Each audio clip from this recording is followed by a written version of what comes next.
Good afternoon. অনেকদিন যাবতই আমি ওই স্ট্রিট ফুড দেখিয়েছি, একটু হাই কোয়ালিটির সব রান্নাবান্নাগুলো দেখিয়েছি, কিন্তু দৈনন্দিন রান্নাও তো দেখাতে হবে, সেগুলো তো আমাদের প্রয়োজন। প্রত্যেক দিন কি আমরা ওই রকম স্ট্রিট ফুড খাবো নাকি? তাই জন্য আজকে একটু পাবদা মাছের একটা অন্যরকম রেসিপি করব, যেটা মানে ওই সর্ষে পাবদা ঝাল হ্যান ত্যান থেকে একটু আলাদা। তো চলো আমার রান্নাঘরে।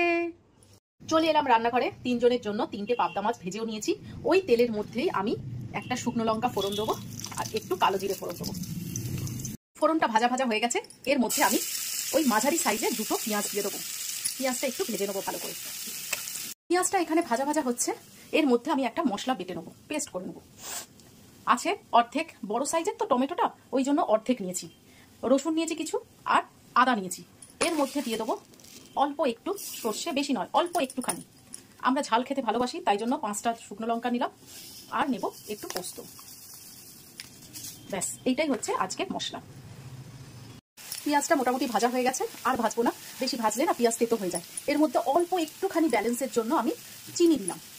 এর মধ্যে আমি মশলাটা দিয়ে দেবো। এই রেসিপিটা অপূর্ব খেতে হয়।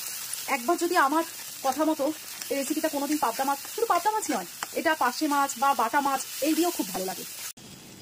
এইবারে পালা হচ্ছে ভাই বোনের, মানে কিছুটা নুন, ভাই গেল, আর এই বোন গেল কিছুটা হলুদ।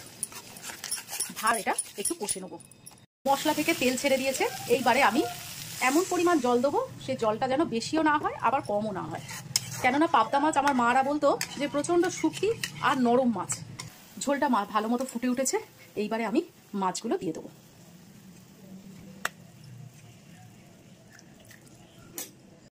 পাবদা মাছের রসা এই রেসিপিটা আমার হয়ে গেছে। এইবারে আমার লাস্ট মোমেন্টে একটু কাসুরি মেথি দিয়ে দেবো, আর সামান্য একটু ঘি দিয়ে দেবো। এই কাসুরি মেথি আর ঘিটা অবশ্যই দেওয়ার চেষ্টা করবে, তাহলে কি হয়, এটা বেশ টেস্টের দিক থেকে একটা অন্যরকম মাত্রা এনে দেয়। ভাতের থালা সাজিয়ে নিয়েছি, একটু ভাত নিয়েছি, পাবদা মাছের রসাটা নিয়েছি, আর কালকের যে রেসিপিটা করেছিলাম ডাটা আলু দিয়ে তরকারিটা, এত অপূর্ব খেতে হয়েছে না, আমি নিজের থেকে একটুখানি বাঁচিয়ে রেখে দিয়েছিলাম যে কালকে যখন দুপুরবেলা ভাত খাবো, কেন রাত্রিবেলা তো রুটি খাই, রুটি দিয়ে ঠিক ভালো লাগবে না, আজকে যখন ভাত খাবো তখন আমি এই তরকারিটা আরেকটু পাতে নেবো। তো চলো খাওয়া শুরু করি। মাছের রেসিপিটা এই কারণে একটু ঝালঝাল করলাম, দুদিন ধরে না বেশ সর্দি হয়েছে, আর কেমন যেন একটা জ্বর জ্বর ব্যাপার হয়েছে, ওই জন্য একটু ঝাল ঝাল খেতে খুব ইচ্ছা করলো। এমনিতে কোনো কিছু মুখে ভালো লাগছিল না, কালকে এই সর্ষে দিয়ে পোস্ত দিয়ে যে ডাটা আলু তরকারিটা, ওটা দারুণ মুখে লেগেছে, আর আজকে পাবদা মাছটা দেখি কেমন লাগছে মুখে। উফ বাবা, যা করুন না। একটু গ্রেভি নিলাম, একটু মাছ নিলাম, আর এই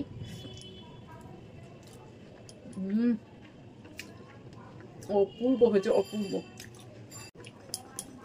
মাছটা তো একেই ভালো লাগছে, তার উপরে ঘি আর কাসুরি মেথির ফ্লেভারটা না দারুণ লাগছে, বিশ্বাস করো। আমার যদি এই সর্দি আর জ্বর মুখে ভালো লাগে, আর তোমাদের তো তাহলে ভালো মুখে অনেক অনেক বেশি ভালো লাগবে। প্লিজ পাবদা মাছ আসলে, না থাকলেও বাটা বা পার্শে যেটা বলেছি, এইরকম মাছেও তুমি এই রেসিপিটা অনায়াসেই করতে পারো। আমি খেয়ে দিই, আর তোমরা এইরকম রেসিপি করে অবশ্যই অবশ্যই বাড়িতে ট্রাই করবে। প্লিজ একবার ট্রাই করে আমাকে কমেন্টে লিখবে কোনোদিন। তো টাটা।